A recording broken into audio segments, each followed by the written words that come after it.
we will sit in a marathon hearing at Mbale High Court building until we finish all these petitions. Ku Lwokubiri Ssabbiiti eno amyuka Ssaabalamuzi Alphose Owinyi Ddolo yategeeza nga kkooti taputa amateeka amakanda bw'egenda okugasima mu kibuga Mbale okuwulira okwemulugunya kwabo abawakanya eky'okukyusa etteeka ku myaka gy'omukulembeze w'eggwanga. Bannamateeka ab'abeemulugunya kino tekyabasanyusa wadde nga baategeeza nga batalina kyakukola. Kati olwaleero Pulofeesa Fredrick Ssempebwa omukugu mu by'amateeka omulina agakwatagana ku ssemateeka ategeeza nga kino naye bwe kyamwewunyisa ennyo. Tekibangawo kkooti eno kuba nti omusango oguwaabiddwa e Kampala nga bannamateeka bali Kampala ate nga n'abawaabi bali Kampala teguyinza okutwalibwa e Mbale. Ekyo tekibeerangawooko. Ssempebwa ayogeddeko naffe amangu ddala nga yakamaliriza okufulumya alipoota ekwatagana n'enfuga ey'amateeka ku Serena Hotel wano mu Kampala. Yo alipoota gy'afulumizza eyolesenga obumenyi bw'amateeka bwe bweyongedde mu ggwanga muno nga mulimu okuwamba abantu ssaako okubatta.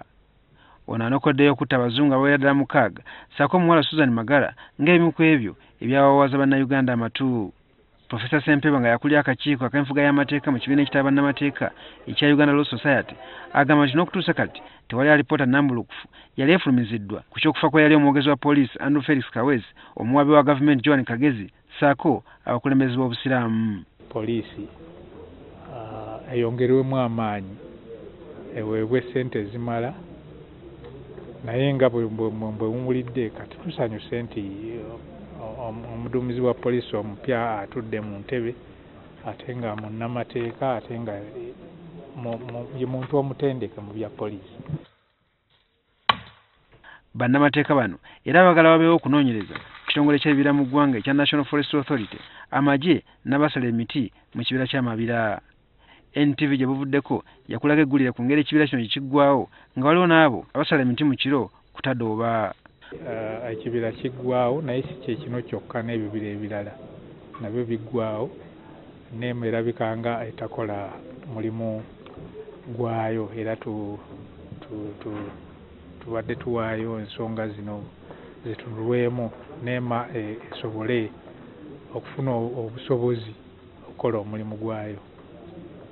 Alipoota enokoddeyo okutunduzibwa okugambibwa nti kukolebwa amagye ku bye bagamba nti bakozesa envuba embi mu nnyanja Nalubaale.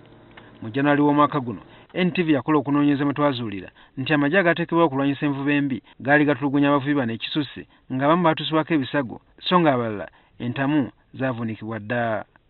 Amagye wabula gaavaayo ne gabyegaana. Nga Uganda Law Society tubadde tulowooza nti kyalibadde kirungi ebitongole byonna okujja awamu okuwulira ensi amagye gajjamu gatya mu mulimu ogwalibadde ogwa poliisi kubanga poliisi erina ekitongole ekyayo ekya marine ekikolera ku nnyanja ekyalibadde kikola omulimu ogwo. Ssempebwa mu alipoota eno avumiridde n'engeri eyali DPC w'Ebuyende Mohammed Kirumira gye yakwatibwamu okuva mu maka g'ebulenga.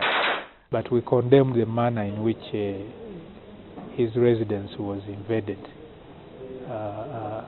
In trying to arrest him, that was not necessary. He had indicated that he would go willingly and face disciplinary action. Bannamateeka bano baliko amagezi ge bawadde gavumenti okusobola okunyweza enkola ey'amateeka.